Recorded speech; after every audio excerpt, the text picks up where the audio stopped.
It is somewhat surprising that the study of the universe can make any progress at all, but it has happened, especially in recent decades. This is partly because nature has been kind to us in a way. The universe is a pretty simple place on a large scale and in early times. It is important to note that although the universe may seem like a simple place to a cosmologist on a large scale, this is not the case. The laws of physics as we currently understand them are not sufficient to fully determine what is happening or to make reliable predictions.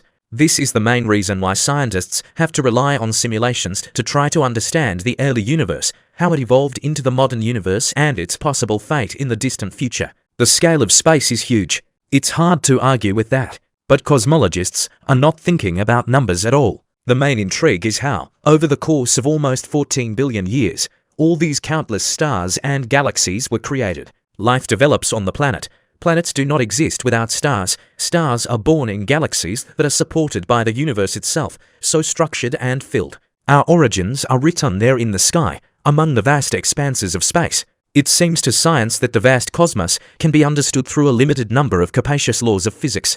Newton, for example, very radically explains such a phenomenon as gravity through an apple and a single formula. Modern science continues to support this tradition. There is a tendency to subordinate particles, atoms, and molecules to one set of laws, which are innumerable in the universe. The probability that this may indeed be the case is very high, so that the remaining questions of cosmology will be resolved through a better understanding of these laws. Andrew Ponson, a cosmologist at University College London, whose work currently boils down to endless modelling of the birth and growth of the universe, stars, galaxies, and black holes, considers this pathological mistake. Even if we imagine that humanity will eventually discover a theory of everything encompassing all individual particles and forces, the explanatory value of this theory for the universe as a whole will be negligible. During the 20th century, even as particle physics revealed the mysteries of atoms, it became clear that behavior at the macro level could not be understood by focusing solely on individual objects. Andrew Ponson calls the existence of social insects a useful example. Nomadic army ants are masters of completely organic architectural designs. In search of prey, they show incredible feats of cooperation. With the help of their bodies, they are able to create any conceivable structure, bridges to overcome obstacles, a protective wall from the weather, and so on. From a human point of view, such an effective strategy is formed by the head of the nest, who makes decisions. But in fact, there is no such thing. There are just ants that follow immutable and simple rules. Become an extension of the bridge if there are many relatives behind you, or crawl over the structure if there is no one else behind you. It's all about the large number of those who follow these rules. The solar system also seems to be a predictable clockwork mechanism, but in fact, in the long term, its future is uncertain. There is not one planet orbiting the Sun, but several, and all of them, albeit to a small extent, affect each other. Over time, these tiny effects will accumulate and lead to one major event, which will require too many calculations to predict. Even the most powerful computers are only able to do this to a certain extent. With their arithmetic calculations, reliable and fast, they will add up individual influences and get a collective result. But the simulations obtained do not agree in any way. Some show that even if everything influences each other, our planetary system will remain stable, while others predict the release of Mercury from the system or its collision with Venus.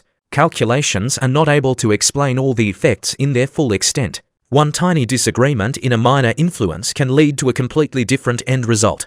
This is the chaos that worries us. The lifeless law of gravity cannot embrace the much richer behavior that planetary systems exhibit. Even if the solar system is unpredictable, trying to understand the universe as a whole may seem like a doomed undertaking. An example is a wide variety of galaxies. Understanding why they differ so much in size, color, and shape requires at least a minimal set of knowledge about where and how stars formed in them. Only the latter are formed in a rather chaotic process. Clouds of hydrogen and helium are diffuse and, when exposed to gravity, condense very slowly. No computer can track all the atoms. Besides, chaos wouldn't let you get an answer. It would increase all the minor uncertainties exponentially. In light of the traditional laws of physics, this means a dead end. Therefore, Professor Ponson believes that modeling the formation of galaxies needs to be approached more creatively, to look for ways to describe the essence of many different processes without dwelling on details that are a priori incomprehensible. Modern simulations will never lead to a digital copy of the universe in which we really live. Galaxies look more like animals than machines. And animals are only partially predictable. You need to understand this and change your point of view. Let's look at the structure of our universe. Several theories are intertwined here. Every night when the sky is clear, we see our Milky Way and the star-studded sky. Someone may say that these are light bulbs on the dome of the sky, but this is another theory. Nevertheless, astronomers and official science claim that we do not see the stars themselves, but only their ancient light from distant galaxies. That is, if we look at the stars, we are not looking at the stars themselves, but at the places where they were hundreds of thousands of millions of years ago. If we look at the sun, then again, we are not looking at the place where it is, and we are looking at the place where it was 8 minutes ago, because the light reaches us from the sun in about 8 to 10 minutes. So when we look at the sun, we look into the past. It's hard to imagine, but it's true.